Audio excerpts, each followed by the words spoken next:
જય Hind. Only for exam ચેનલમાં તમારા દરેક મિત્રોનું હાર્દિક સ્વાગત છે. તો આજે આપણે વિડીયોમાં જોશું કે 50 મહત્વપૂર્ણ જનરલ નોલેજના પ્રશ્નો ભાગ નંબર 40. તો મિત્રો, આ વિડીયોની અંદર જે 50 મહત્વપૂર્ણ જનરલ નોલેજ મિત્રો પ્રશ્નો છે એની અંદર આપણે ગુજરાતી સાહિત્યના પ્રશ્નો, ઇતિહાસ, ભૂગોળ, અર્થશાસ્ત્ર, સામાજિક વિજ્ઞાન, વિજ્ઞાન ટેકનોલોજી મિત્રો દરેક વિષયના મિત્રો પ્રશ્નોનો સમાવેશ કરેલો છે. તો વિડીયો પૂરેપૂરો જોજો. જે ગુજરાતની કોઈ પણ સ્પર્ધાત્મક મિત્રો પરીક્ષા આવે જેવી કે police constable, ASI, PSI, junior clerk, તલાટી, ટેટ 1-2, ટાટ 1-2, યુપીએસસી, જીપીએસસી મિત્રો કોઈ પણ પરીક્ષા આવે તો એના માટે તમને ખૂબ જ ઉપયોગી નીવડશે. તો વિડીયો પૂરેપૂરો જોજો. તો 50 મહત્વપૂર્ણ જનરલ નોલેજના પ્રશ્નો ભાગ નંબર 40. પ્રશ્ન 1 તમારી સમક્ષ છે કે અમદાવાદમાં સૌપ્રથમ કન્યા શાળા કોણે સ્થાપી હતી? તો આવશે હરકુંવર શેઠાણી સ્થાપી હતી. કોને? હરકુંવર શેઠાણી સ્થાપી હતી અને ઈસવીસન 1850માં સ્થાપી હતી. ક્યારે? ઈસવીસન 1850માં હરકુંવર શેઠાણીએ સ્થાપી હતી. જોઈએ પ્રશ્ન આપણે આગળ. કયા ગુજરાતી મહિલા વિશ્વ પ્રવાસી તરીકે જાણીતા છે? તો પ્રીતિસેન ગુપ્તા. કોણ આવશે?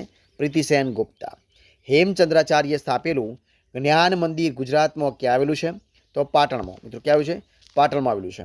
જોઈએ પ્રશ્ન આપણે આગળ કે આઝાદીની ચળવળ દરમિયાન ગુજરાતમાં થયેલો પ્રથમ સત્યાગ્રહ કયો છે? તો આવશે ખેડા સત્યાગ્રહ. કયો આવશે?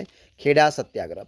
પ્રશ્ન જોઈએ આપણે આગળ. શું છે કે મુસ્લિમોનું પવિત્ર યાત્રાધામ કયું? મુસ્લિમોનું પવિત્ર યાત્રાધામ હાજીપીર કયા જિલ્લામાં આવેલું છે? તો કચ્છ જિલ્લામાં. કયા જિલ્લામાં? કચ્છ જિલ્લામાં આવેલું છે. કયા મુખ્યમંત્રીના શાસનકાળ દરમિયાન પછાત વર્ગોને મદદ કરવા કુટુંબ પોથી કઈ મિત્રો? કુટુંબ પોથી કઈ આવશે? કુટુંબ પોથી પદ્ધતિ દાખલ કરવામાં આવી હતી મિત્રો? તો માધવસિંહ સોલંકી. કયું આવશે? માધવસિંહ સોલંકી. જાણીતા ગઝલકાર શૂન્ય પાલનપુરીનું મૂળ નામ શું છે?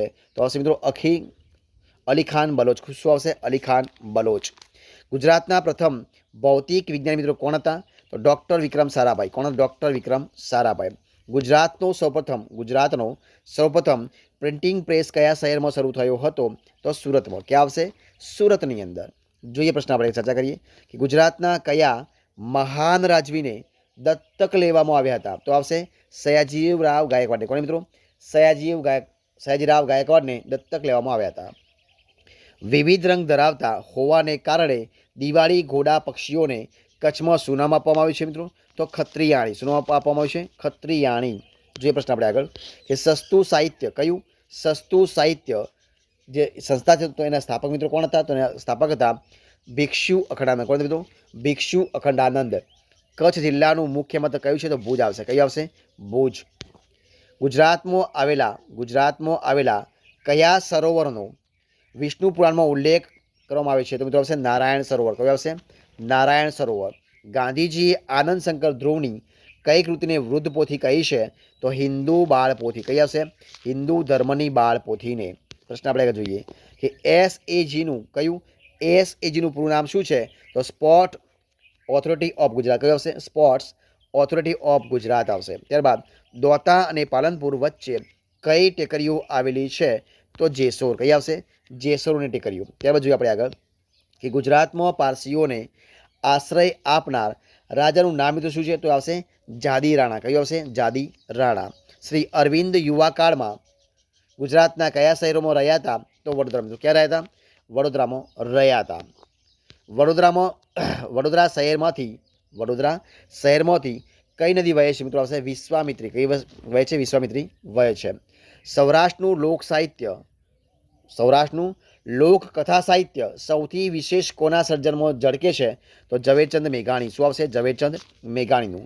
જોઈએ પ્રશ્ન આપણે ચર્ચા કરીએ કે દલપતરામના વેન ચરિત્રમાં સ્ત્રી જીવનની કઈ સમસ્યાઓની વાત છે? તો બાળ વિધવાની સમસ્યા. કઈ આવશે? બાળ વિધવાની સમસ્યા.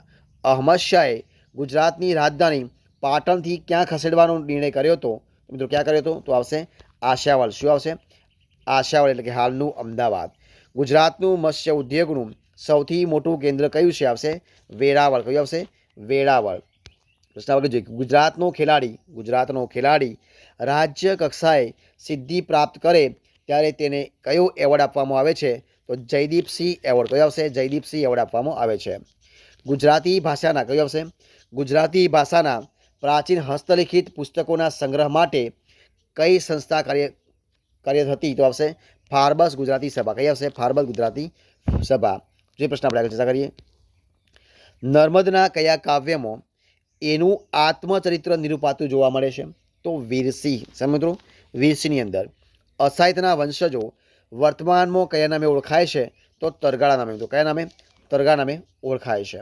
જે પ્રશ્ન આપણે આગળ જોઈએ કે અમદાવાદ કેન્દ્રથી વિવિધ ભારતીનો પ્રારંભ ક્યારે થયો હતો? તો ઈસવીસન 1965માં. ક્યારે? ઈસવીસન 1965માં. રંગતરંગ ભાગ 1 થી 6માં રંગતરંગ ભાગ 1 થી 6માં કોના હાસ્ય નિબંધો સંગ્રહાયેલા છે? તો જ્યોતિન્દ્ર દવેના. કોના? જ્યોતિન્દ્ર દવેના. પ્રશ્ન જોઈએ આપણે આગળ કે ગુજરાતમાં મગફળીનું સૌથી વધુ ઉત્પાદન કયા વિસ્તારમાં થાય છે? તો સૌરાષ્ટ્રમાં. ક્યાં થાય છે? સૌરાષ્ટ્રની અંદર. પ્રથમ ગુજરાતી વડાપ્રધાન કોણ હતા? તો મોરારજીભાઈ દેસાઈ. કોણ હતા? મોરારજીભાઈ દેસાઈ. ગુજરાતમાં આવેલી કઈ યુનિવર્સિટી સમસ્ત એશિયા ખંડમાં દ્વિતીય ક્રમાંક ધરાવે છે? એટલે ક્રમાંક આવે છે તો MS યુનિવર્સિટી. કઈ આવશે? ગુજરાતમાં આવેલી MS યુનિવર્સિટી સમસ્ત એશિયા ખંડમાં દ્વિતીય ક્રમાંક આવે છે, એટલે કે MS યુનિવર્સિટી. જે પ્રશ્ન આપણે જોઈએ આગળ કે ગુજરાતના કયા પ્રસિદ્ધ ગઝલકાર અને આલ્બર્ટ આઇન્સ્ટાઈનને મળ્યા હતા? તો શેખાદમ આબુવાલા. કોણ? શેખાદમ આબુવાલા અને આલ્બર્ટ આઇન્સ્ટાઈન બંને એકબીજાને મળ્યા હતા. તે બાજુ આપણે પ્રશ્ન કયો છે? પ્રશ્ન આગળ છે કે આદિવાસીઓનો ત્રિનેત્રેશ્વર મેળો શાના માટે પ્રખ્યાત છે? તો સ્વયંવર માટે. શાના માટે? સ્વયંવર માટે પ્રખ્યાત છે. ઈસવીસન 1965ના પાકિસ્તાનના યુદ્ધમાં ગુજરાતના કયા મુખ્યમંત્રી વિમાન અકસ્માતમાં માર્યા ગયા હતા? તો બળવંતરાય મહેતા. કોણ મિત્રો? બળવંતરાય મહેતા. ગુજરાતનું સૌથી મોટું પ્લેનેટોરિયમ ક્યાં આવેલું છે? તો વડોદરામાં. ક્યાં આવેલું છે? વડોદરામાં આવેલું છે. જોઈએ પ્રશ્ન આપણે આગળ કે કચ્છની કઈ નદીના નાના રણમાં કચ્છના નાના રણમાં સમય જાય છે? તો મચ્છુ નદી. કઈ આવશે મિત્રો? મચ્છુ નદી. ત્યારબાદ આપણે આગળ જોઈએ કે નવલરામ કયું સામયિક ચલાવતા હતા? તો ગુજરાતી શાળાપત્ર. કયું આવશે? ગુજરાતી શાળાપત્ર. જગપ્રસિદ્ધ રિલાયન્સ ઇન્ડસ્ટ્રીઝના આદ્ય સ્થાપક મિત્રો કોણ હતા? તો ધીરુભાઈ અંબાણી. કોણ હતા? ધીરુભાઈ અંબાણી હતા. જે પ્રશ્ન આપણે ચર્ચા કરીએ કે ગુજરાત ટુરિઝમ કયું આવશે? ગુજરાત ટુરિઝમ ડિપાર્ટમેન્ટ દર વર્ષે સમર ફેસ્ટિવલ ક્યાં યોજવામાં આવે છે? એટલે કે ક્યાં યોજાય છે? તો સાપુતારામાં. ક્યાં યોજાય મિત્રો? સાપુતારામાં. ગુજરાતના કયા શહેરમાં શું આવશે? ગુજરાતના કયા શહેરમાં શાહ આલમ સાહેબનો પ્રસિદ્ધ ઉર્સ ભરાય છે? તો અમદાવાદમાં. ક્યાં ભરાય છે? અમદાવાદની અંદર.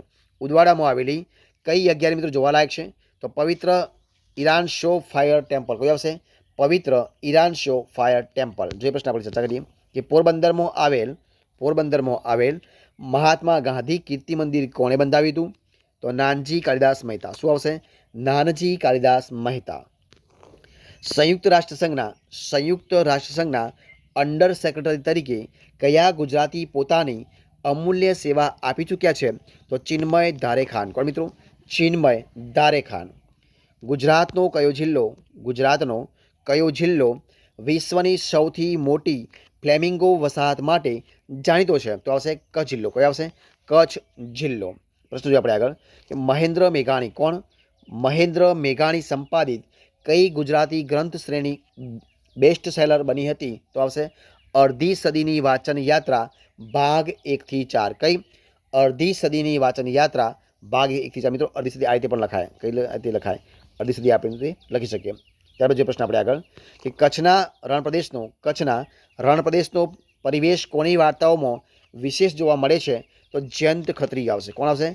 જયંત ખત્રી. પ્રશ્ન જોઈએ આપણે આગળ કે ગુજરાતમાં શું આવશે? ગુજરાતમાં મરાઠાઓની કાયમી સત્તા કયા શહેરમાં મિત્રો રહી હતી? તો એ રહી હતી વડોદરામાં. ક્યારે હતી? વડોદરામાં રહી હતી. જોઈએ પ્રશ્ન આપણે આગળ અને આ વિડીયો છેલ્લો પ્રશ્ન જો શું છે કે સાબરકાંઠા જિલ્લાની મુખ્ય નદી કઈ છે? તો મિત્રો સાબરકાંઠા જિલ્લાની મુખ્ય નદી છે હાથમતી. કઈ છે? હાથમતી, જેને આપણે હાથમતી કહીએ છીએ. તો મિત્રો અહીંયા આપણે 50 પ્રશ્નો જે વિડીયો છે મિત્રો સંપૂર્ણપણે આપણે અહીંયા પૂરો કરીએ છીએ.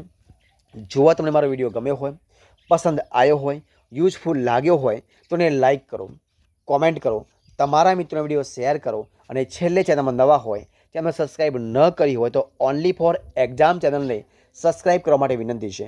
મારા વિડીયોને પહેલાંથી છેલ્લા સુધી જોવા માટે તમારા દરેક મિત્રોનો હું દિલથી ખૂબ ખૂબ આભાર માનું છું. ફરી મળીશું એક નવા વિડીયો સાથે, નવા ટોપિક સાથે. ત્યાં સુધી બની રહો. જય હિન્દ, જય ભારત, જય જય ગરવી Gujarat. All the best, best of luck.